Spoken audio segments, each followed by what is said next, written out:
Before watching this new episode of Living on a Boat, I invite you to check out the previous episode, 7 Tips for Living on a Boat at Anchor. Today, however, I want to take a look at how to anchor in a roadstead. So, we'll go over the basic steps to safely anchor your vessel, so you can spend quality time alone with the sea, your boat, and your crew. Break time equals 0.5s/. Let's start with this. As we already mentioned in the previous informative video, 7 tips for living on a boat at anchor. The first thing you need to worry about once you've entered the anchorage is deciding on the best spot to drop anchor. There are a few tricks to help you figure out where to drop anchor, even if you don't know the bay. First of all, with the pilot book in hand and the plotter on, try to figure out what the prevailing winds are in the area, and especially the crosswind. By knowing this, you'll already be able to decide which will be the best shelter for you and your crew.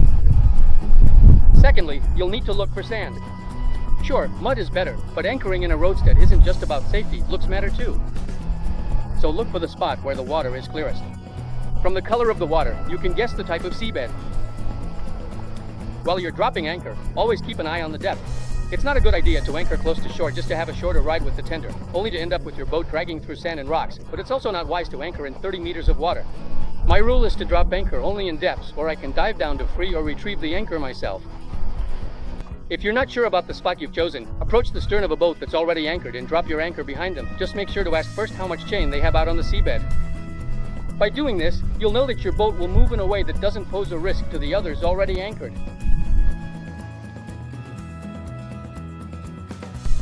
Get your boat ready. Don't arrive at the anchorage without first preparing your boat for this maneuver. This means the deck should be clear, and the anchor should already be ready to drop. Having a big fender on board is never a bad idea, especially in busy bays. If you're not familiar with the bay where you want to moor, it's very useful to equip your anchor with a trip line. A trip line is a buoy attached to the anchor with a small line, used to mark the anchor's position and, if needed, to free it from the bottom by pulling it in the opposite direction from where it's set. It's a great invention, but be careful at night. It can happen that the trip line isn't seen and the line gets sucked into the propellers. For this reason, don't use a thick line, but rather a small line that can easily be cut by the movement of the propeller. What is the calumo? It's nothing more than the amount of chain you intend to use. To calculate how much chain you need, the rule of thumb that sailors all over the world have always used is 3 to 5 times the depth. Of course, if you're expecting a storm and depending on the other boats in the bay, you can decide whether to drop more or less chain. To know how much chain you need to let out, rely on the good old spray paint on the chain every few meters, or more modern systems like the click system that you insert between the chain links. If you want to know exactly how much chain you're letting out, use a digital chain counter system. Dropping anchor is a simple maneuver if done properly. You found the perfect spot, so relax and maneuver to drop the anchor and set it, which means positioning the anchor optimally so it can dig into the seabed and create a nice hold while you wait to haul it up again. Okay, first position the boat bow to the wind until you slow down, and once you've lost momentum, put it in reverse and at the same time drop the anchor. Let out only about half the rode you plan to use, and while you're backing up, wait for the chain to become taut.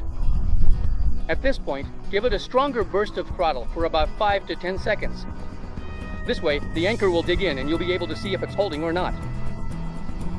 Finally, continue reversing slowly, let out the remaining rode, and once again stretch out the chain.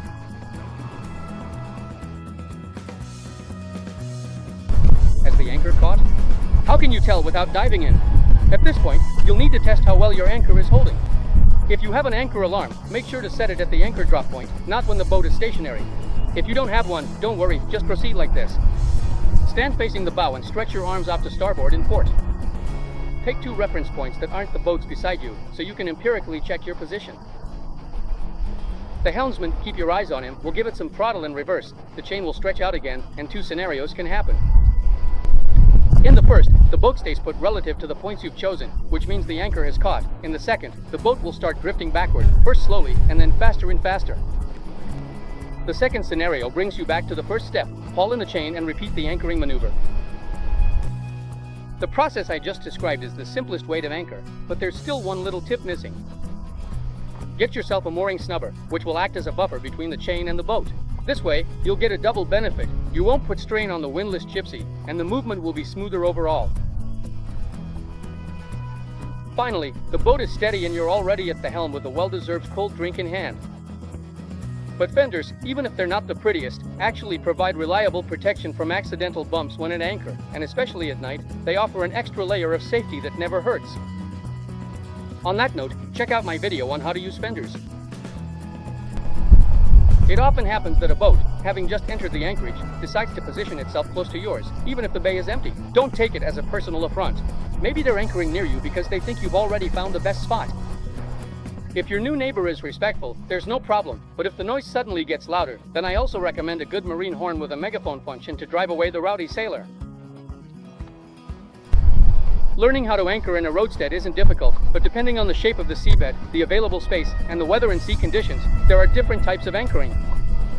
Creative Anchoring by Captain Petty Goodlander is definitely an interesting book to read if you want to learn all the secrets of anchoring techniques. As I often say, at sea you always need to be prepared, but once you've checked the weather and sea conditions, know that your boat is in good shape, and your anchoring is secure. Every now and then you can let your guard down and truly relax. Now you're really ready to enjoy the pleasures of anchoring in a roadstead. Happy anchoring! As always, remember to subscribe to our channel and turn on notifications, and also follow us on our Facebook page. A greeting to all aspiring liveaboards, and see you in the next episode of High Nelson Living on a Boat.